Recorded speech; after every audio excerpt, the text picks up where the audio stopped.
Hello everyone, আজকে আমরা Realme C63 review করব। এই ফোনটা মূলত বাজেট বান্ধব একটা ফোন। বাজেটের সাথে তাল মিলায় প্রসেসর প্লাস পারফরম্যান্স দেন ক্যামেরা সবকিছু ভালো করছে, সেটাই আজকের ভিডিওতে তুলে ধরার চেষ্টা করব। Realme C63 ফোনটার যে ডিজাইন সেটা তো একবারে আকর্ষণীয়, কারণ এইরকম দামে যে এইরকম একটা ডিজাইন দিচ্ছে সেটা কিন্তু একটা বড় ব্যাপার।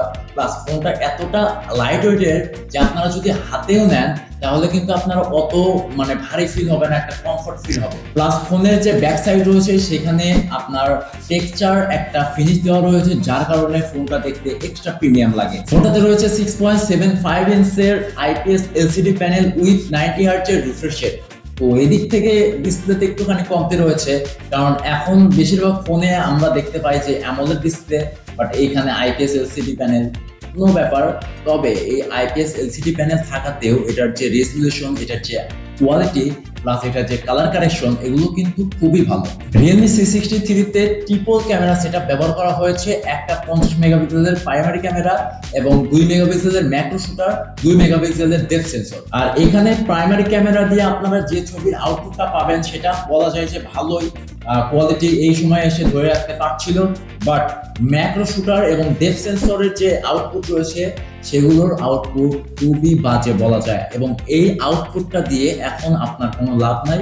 আপনারা ওই দুইটা সেন্সর না কাজে লাগাইতেই পারেন। ফোনটাতে 8 মেগাপিক্সেলের সেলফি ক্যামেরা ইউজ করা হয়েছে, আর সেলফি ক্যামেরার যে আউটপুট সেটা কিন্তু ভালোই বলা যায়। Realme C63 প্রসেসর সেকশনে রয়েছে ইউনিসক টাইগার 612 একটা চিপসেট। সো টাইগার বলা হয়েছে, তার মানে হচ্ছে প্রসেসরের একটা ভাইব দেয় যে প্রসেসরটা কিন্তু একবারে খুব পাওয়ারফুল, কিন্তু আসলে কিন্তু এটা না।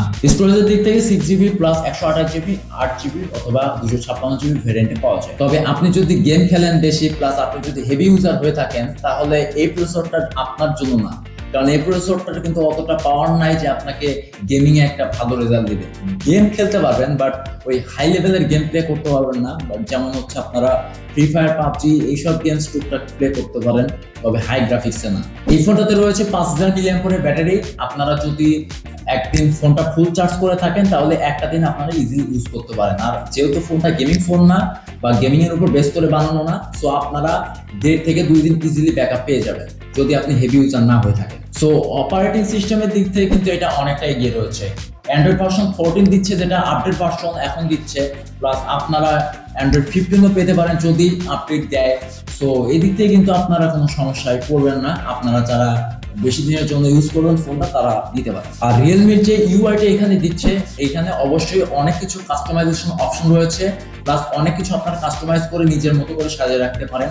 সো রিয়েলমির ইউআইটা আসলে খুব স্মুথ টাইপের। এখানে রিফ্রেশ রেটটা অতটা ম্যাটার করে না, ইউআইটা অনেকটাই স্মুথ, যার কারণে আপনারা ইউজ করার ক্ষেত্রে কোনো সমস্যা হবে না। ফোনটার এখন বর্তমানে দাম রয়েছে 16,999 টাকা। আপনারা 6GB 128GB নিতে পারেন অথবা 8 256GB নিতে পারেন। এখন এখানে প্রাইস তো অবশ্যই ম্যাটার করবে, কারণ একটা 17,000 টাকার ফোনের মধ্যে আর কত কিছু ইউজ করবে তারা তো আর প্রসেসর হিসাবে স্ন্যাপড্রাগনের 8S Zen 3 এটাও ইউজ করতে পারবে না, বা মিডিয়াটেকের আপনার Helio Z85 বা Z95 একটা মিডিয়াম যে চিপসেট সেটাও ইউজ করতে পারবে না।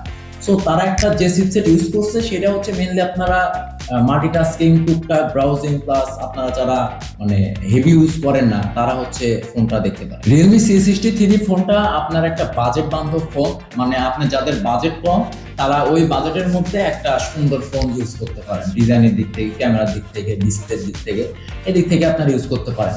তবে যারা গেমিং প্লাস ভারী কাজের জন্য একটা ফোন কিনবেন, আর বাজেট যাদের এই 15-16 টাকা, তারা এই ফোনটা না নিয়ে বাজেটটা একটু বাড়ায় আপনার 20 থেকে 25,000 টাকা বাজেটে সেই সব ফোনগুলো নিতে পারেন। আপনারা ওইখানে একটু ভালো পারফরমেন্স পাবেন। Realme C63 একটা ওভারঅল তুলে ধরার চেষ্টা করেছি আজকের ভিডিওতে। কেমন লাগলো আজকের ভিডিও অবশ্যই কমেন্ট জানাবেন।